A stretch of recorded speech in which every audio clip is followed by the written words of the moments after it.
According to 10 Reasons to Decriminalize Sex Work from Open Society Foundations, sex work can be defined as the exchange of sexual services, performances, or products for material compensation. This includes activities of direct physical contact between buyers and sellers, as well as indirect sexual stimulation. This would consist of stripping, pornography, and prostitution. According to the survey that I had you take, 50% of you said stripping was not considered sex work, where 100% of you said both pornography and prostitution are considered sex work. Criminalizing adult, voluntary, and consensual sex, including the commercial exchange of sexual services, is incompatible with the human right to personal autonomy and privacy. In short, a government should not be telling consenting adults who they can have sexual relations with and on what terms. Sex work should be decriminalized in the United States to protect sex workers and to break down the stigma surrounding sex work and sex workers. Decriminalization refers to the removal of all criminal and administrative prohibitions and penalties on sex work, including laws targeting clients and brothel owners.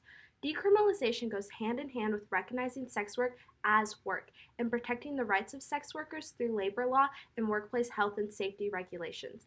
Decriminalizing sex work, therefore protecting sex workers, would allow them to have access to health care as well as would improve their safety. According to 10 Reasons to Decriminalize Sex Work, decriminalization is associated with the best access by outreach workers to brothels and the greatest financial support for sex worker health programs. Better financial support means greater capacity to conduct health outreach. This would enable sex workers to work in collectives in which they can organize appropriate, accessible, and respectful health services for themselves. Decriminalizing sex work would protect sex workers from violence. According to the same article, sex work is not inherently violent. It is the criminalization that places sex workers at greater risk.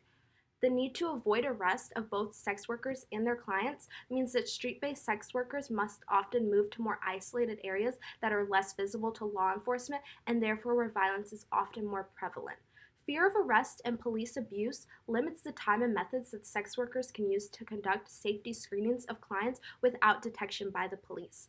According to Why Sex Work Should Be Decriminalized from Human Rights Watch, in criminalized environments, police officers harass sex workers, extort bribes, and physically and verbally abuse sex workers or even rape or coerce sex from them.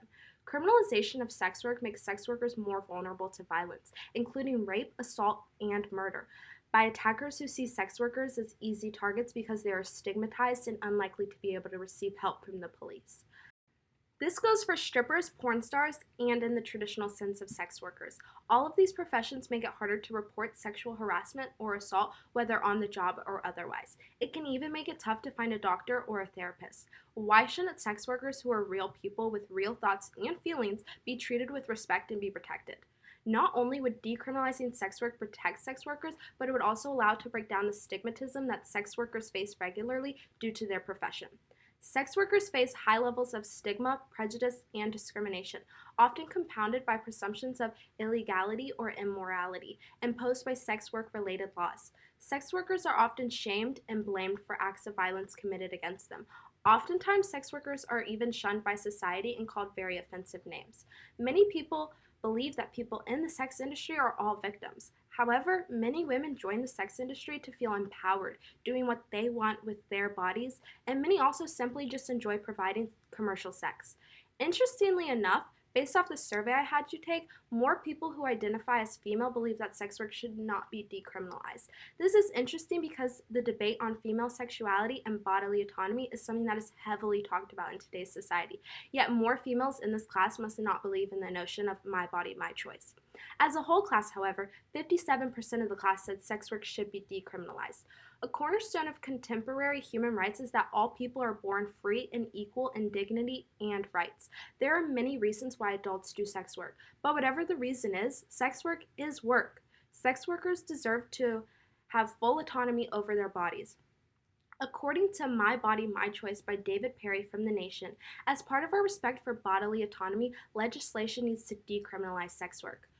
According to Sex Info, a website ran by UCSB students who have studied advanced topics in human sexuality, bodily autonomy is defined as the right to self-governance over one's body without external influence or coercion.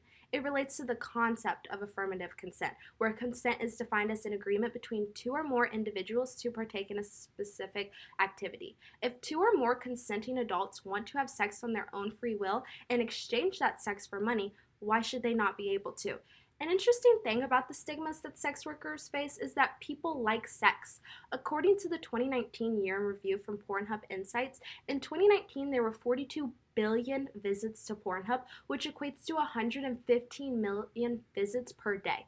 Essentially, millions of people are engaging with sex workers daily. However, people do not have a problem with watching their favorite porn stars on porn sites or paying for the elevated subscription services on the site, but they do have a problem with consenting adults engaging in sexual activities for money.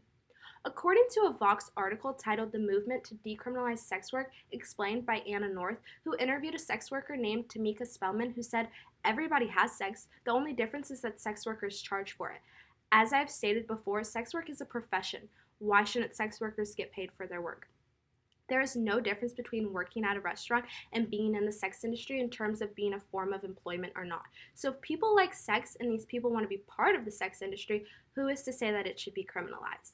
In conclusion, consensual adult sex work should be fully decriminalized.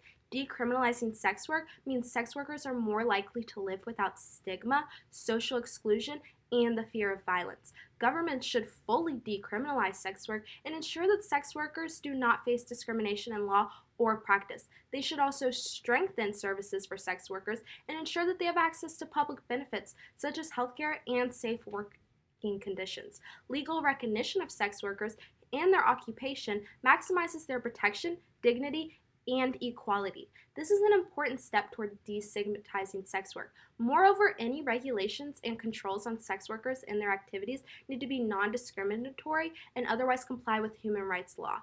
Sex workers are real people and with a real occupation. They should not be treated any less than. These questions about sex workers' health, safety, and equality under the law are more important than any moral objection that you or anyone else may have on the nature of sex work. As sex work is the consensual exchange of sex between adults, it would not make sense for this to be criminalized. Therefore, I hope that you can see that sex work should, in fact, be decriminalized to allow for better protection and for sex workers to no longer face the stigma that they face now. Thank you.